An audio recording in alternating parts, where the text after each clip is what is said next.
One of the single most hilarious things that I've read in the past week. It's got to be this piece from the from Forbes called "The Rings of Power is making a mockery of Tolkien's work." And it's got four different stories. We're gonna dive in here. We're gonna dive into the story of a fierce hobbit baker, Aragorn and her crack team of Gondor Rangers, Galadriel and her Riders of Rohan, and Elrond and the Legolas Lonely Mountains Dwarf Brigade. All of which make a more compelling story than Rings of Power. I'm Tim Anderson, aka Renfell, the bearded dwarven princess. Welcome back to another episode of my Rings of Power rant series as we dive into all the things that are ridiculous about this show. And while I have found a few kernels of things that are interesting and entertaining, I think I finally, even me, as generous as I am at giving credit where credit is due, I feel like episode 5 was the episode where things just went off the rails with their mithril retcon story, and now I'm just here to watch the train wreck at some point. Anyway, we're going to dive into this article today and have a laugh and have a chuckle and look at what they're doing. In the meantime, though, before we get going, as always, thanks to all of these amazing people for supporting the channel and keeping the lights on. I get to do this full time because of all of these folks. You can support with a simple super thanks on uploaded videos or premieres like this. You can do a super chat or a sticker like you can do on live streams. You could also join as a member of the Adventurers Guild for $2.99 a month. More at the end on how you can go above and beyond. And I would be remiss if I didn't say, hey, if you want to know more, don't forget that every Monday at 11 a.m. I do the Mondays in Middle Earth series where I read through The Hobbit, The Lord of the Rings, and Silmarillion for the first time in 20 plus years and re-educate myself on all this stuff so that we can continue to have fun around the Rings of Power. This is great stuff here. So, if someone were to adapt J.R. Tolkien's Lord of the Rings trilogy in the same manner as Amazon, it would go something like this. Rather than opening on the Shire and Bilbo's party with a visit from Gandalf, and rather than tell the tale of Frodo and his companions and their fraught departure from their homeland, we would instead be introduced to 4 separate stories in the opening half hour. In story 1, a fierce hobbit baker woman would encounter an orc and smack it to death with her rolling pin. Then she would gather the rest of the Shire to make for a ruined hobbit castle, where she would rally the hobbits to make a valiant last stand against the nearby ditch-digging orcs led by an evil hobbit with a striking resemblance to Lucius Malfoy.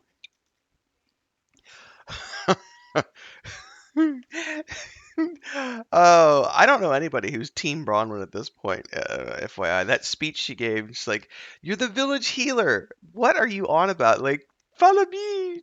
We're gonna lead a war against the orcs."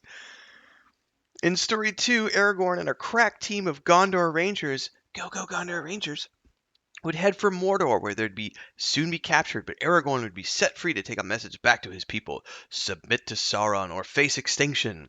Sauron is building a realm where evil will not merely survive but prosper, after all, but Sauron would allow Aragorn to keep his weapons and his armor because why not? In story 3, Galadriel would set out from Lothlorien bedecked in full plate armor, as all elves do, and head to Rohan, where she'd make quick work of Wormtongue and rally the riders of Rohan to war. She'd be sure to show the warriors of Rohan how to sword fight while she was at it, and impress everyone with both her fighting skills and her people skills. Jesus, this is amazing. In story 4, Elrond would send Legolas to the Lonely Mountain to enlist the aid of the dwarves, but in reality, he'd have a secret plan even Legolas wasn't aware of to trick the dwarves into giving them some precious jewels that could act as, an EMP grenade against Nazguls or something. And each of these stories would be filled with mystery boxes. Aragorn would find a mysterious crown that wasn't actually a crown, but what is it? The Hobbit Baker Lady would encounter a mysterious stranger who may or not be a good guy or bad guy, but is most certainly a guy. Maybe? Well, whatever. Soon the hobbits will be at war. That's the important thing. War! I know I'm not the king you had in mind, dear hobbits, but will you stand by me and fight? The Baker Hobbit would inexplicably ask her unwarlike people who have no reason to follow her. From here, rather than establish an adventure, or even a fellowship adventures, the adaptation would double down on these branching storylines, making each as big and epic as possible right from the get-go, so that rather than having to craft interesting or compelling characters or stories, it becomes a narrative arms race, constantly upping the ante. The Hobbit Baker Lady doesn't need a backstory or even a personality, for instance. Why bother? I love the fact that they're tearing Bronwyn's character to shreds because I have been complaining from day one. She serves no purpose in this storyline so far. She seems like a pointless background character, a romance interest for Arondir, who in and of himself has some interesting features but is also kind of pointless. And why? Because she's the mother of Theo, who might be someone important later on. Nudge, nudge, wink, wink. Watch the last episode because Theo might be the Witch King. Nudge, nudge, wink, wink. Um, I don't know. But I like the fact that they're diving into Bronwyn's ridiculousness and Galadriel's people skills. Galadriel's adventures would take her first to the ocean for a long swim, then to the jungles of the even further south Southlands, then to the North Pole, where she would scornfully refuse advice from Santa Claus, who turns out to be a servant of Sauron and has enslaved worker elves in his diabolical factories. Finally, she'd make it to Rohan along with her new friend Balrand, the king of even further south Southlands, we soon discover, and a roguish guy who may not be a good guy or a bad guy, but is definitely a guy.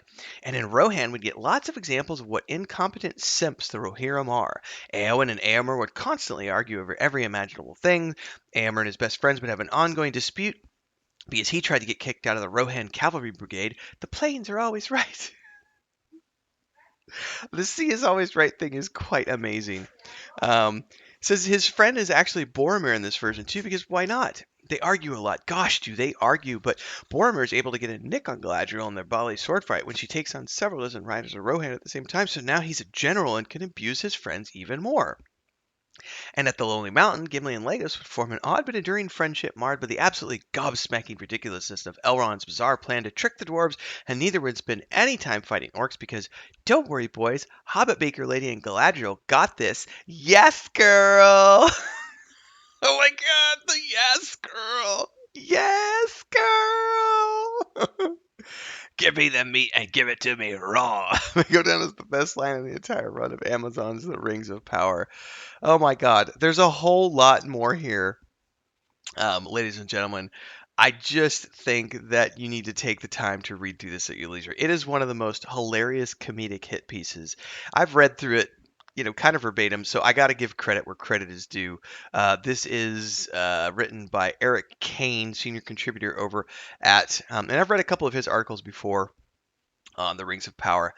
He's got some amazing content about the show, and he's been savaging it left and right with some really, really good information. Does he have a YouTube channel? Whose YouTube channel is this? Is this somebody else's YouTube channel, or is this his YouTube channel?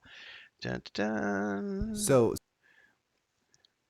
Oh, this is Eric Kane's YouTube channel. Dude, you just got my sub, man, because you are a brilliant writer, and you've been making me laugh every time I read these. So, yeah, I am subscribing to your channel, sir.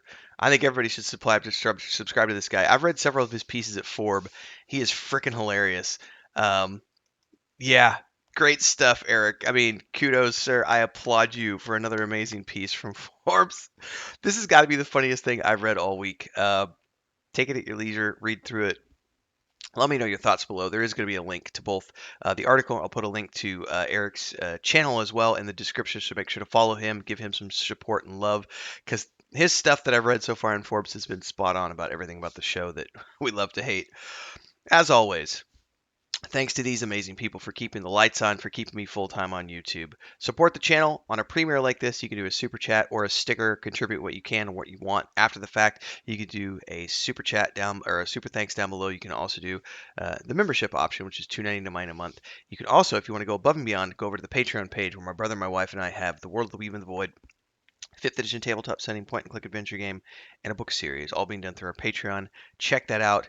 Hopefully, we'll see you next week. Love to hear your thoughts, comments, drop them down below. Can't wait. Episode 6 coming up this weekend, and I can't wait to see how much worse we can dive off to the deep end here. Here's to Hobbit Bakers, ladies and gentlemen. Hobbit Bakers and Rohirrim Simps all the way.